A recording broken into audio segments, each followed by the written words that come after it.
What's good? It's Jordan. Today I'll be talking to you about the American dream is an illusion. See, oftentimes we want to acquiesce to society's demands and society's norms, but we have to understand that we all have separate lives to live. Society tells you that you should have a family, you should have a well-paying job, you should have connections among connections and networks among networks and platforms among platforms in order for you to reach success. You must have businesses, accomplishments, and accolades for people around you to respect you, for your family to be well taken care of, for you to be stable, so to speak. But we have to understand that we all have different lives to live.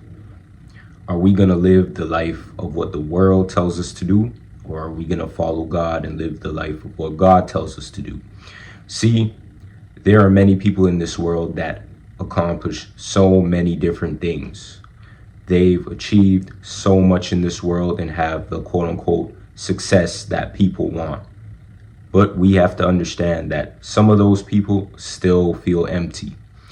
Of course, they're able to get their bills paid, I would hope.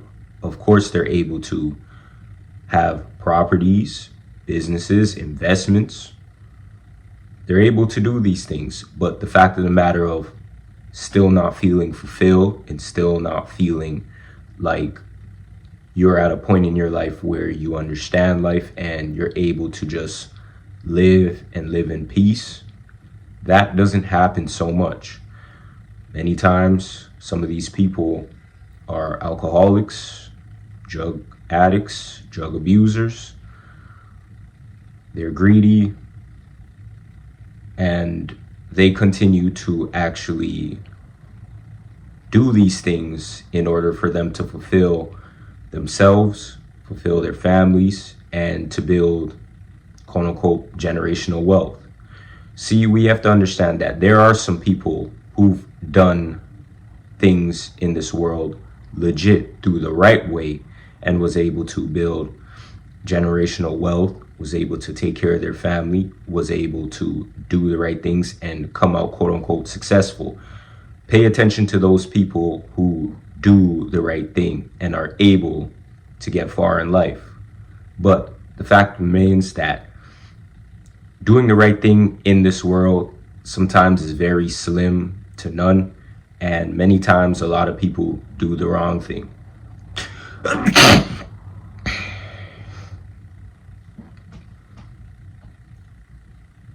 They do the wrong thing because they were told that doing the wrong thing gets you further, especially in this world, especially in this life, especially in society. But when you follow God, you're still able to do the right things, and God will bless you with the ability to create generational wealth for yourself, for your family, build a strong legacy. See, oftentimes we forget about God. We forget about what God can do. We forget about building a relationship with God and trying to build a relationship with the world.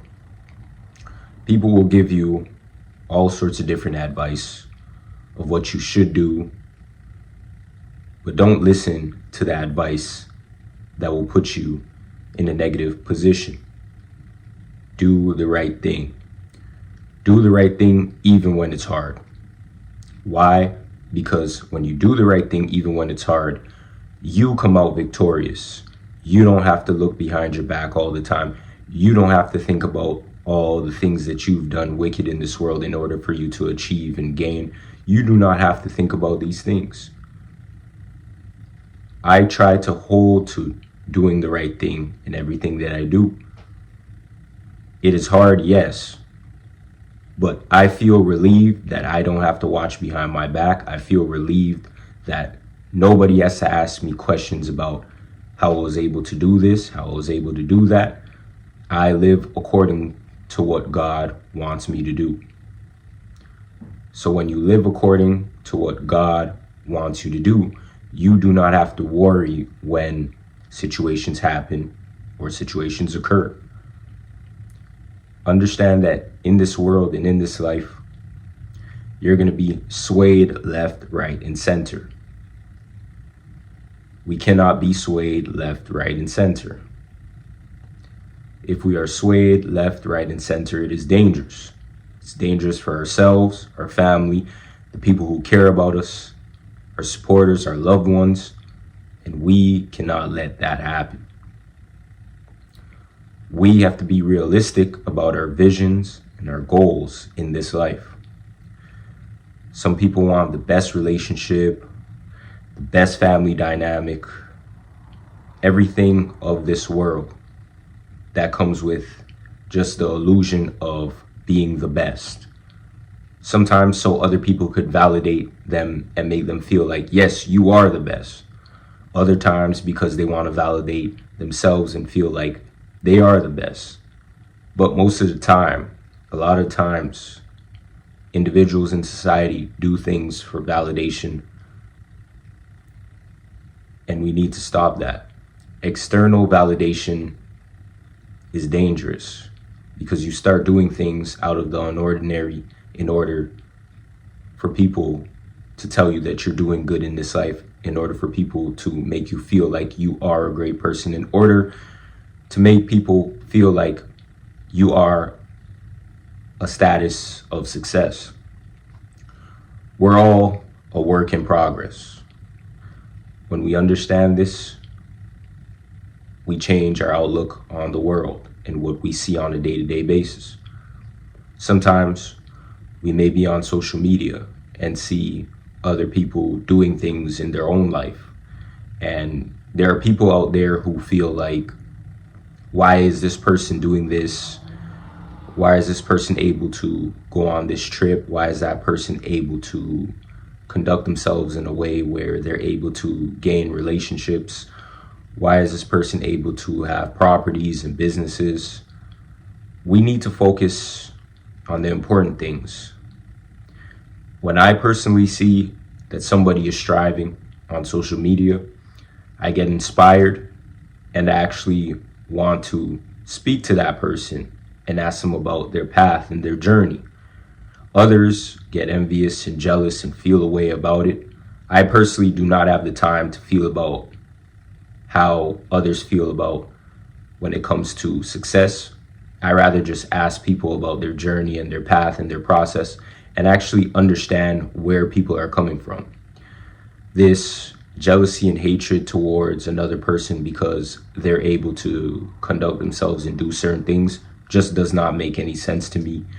And it may not make sense to me because I don't live in the world where I have this competitive nature. I can really care less about what other people do. But if someone is able to conduct themselves in a way where they're quote unquote successful, I will ask them about their path and their journey if they want to inform me about that. And the same goes for a person who may not be quote unquote successful or high in their career path. I'll ask them what their journey and their path and their mission is. For me, I just look at interactions with people from a place where you can learn and get to know people from every different background. And it isn't only just quote unquote talking to successful people, just talking to quote unquote the average person, the person who is just a 9-to-5 worker, works hard, wants to take care of their family, and just lives like that. I want to know their path, their process as well. Nobody is more important than the other person. That is when classism gets involved, when we start putting people on different pedestals based upon what they may have achieved. I talk to everybody and I get a gauge sense of knowing who I'm dealing with.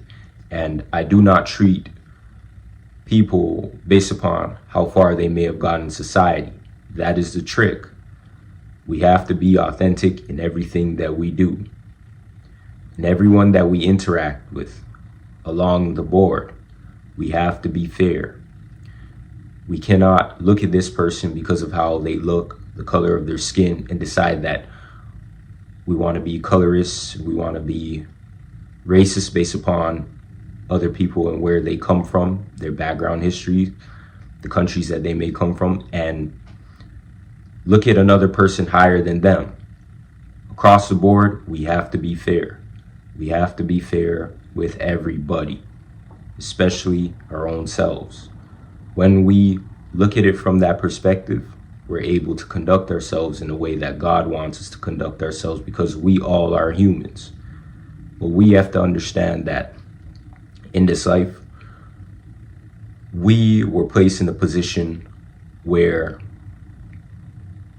you're watching media, platforms, and publications that are showing you the quote-unquote American dream. You're seeing other people in this world who may be progressing in their own career fields, and then you feel like you have to live the American dream. Your life may not be like that, but that doesn't mean that your life is not important. Understand your life is important. Don't focus on what the world wants you to focus on. When you start focusing on what the world wants you to focus on, you start conducting yourself in a survivalist mentality where you need to do everything in order to survive. Learn to go with the flow and learn to go with the functions of life. Take everything that comes towards you with a grain of salt. Identify it, understand it, and create solutions behind what you may identify in this life today. So today, I want to read you these scriptures, and I hope that these scriptures help you in your own daily personal life. Matthew 28:20, teaching them to observe all that I have commanded you. And behold, I am with you always to the end of age. 1 Peter 5:8, be sober-minded, be watchful. Your adversary, the devil, prowls around like a roaring lion, seeking someone to devour. Understand in this life that God controls everything.